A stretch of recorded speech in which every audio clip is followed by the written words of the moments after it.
Zee 24 तास एक पाऊल पुढे।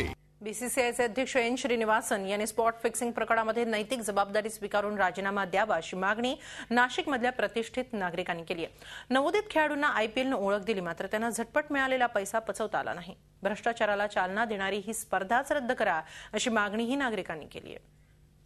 रसिकांना जे भावणारं असं क्रिकेट निर्माण झालं होतं, पण काही लोकांनी याचा जो आहे गैरफायदा उचलला आहे, ज्यांनी बाकीच्या सट्टेबाजारांबरोबर हातमिळवणी करून जी स्पॉट फिक्सिंग हा प्रकार केला आहे, याचा कोणत्याही पब्लिकला माहिती नव्हतं की असं सुद्धा घडू शकतं आयपीएलमध्ये।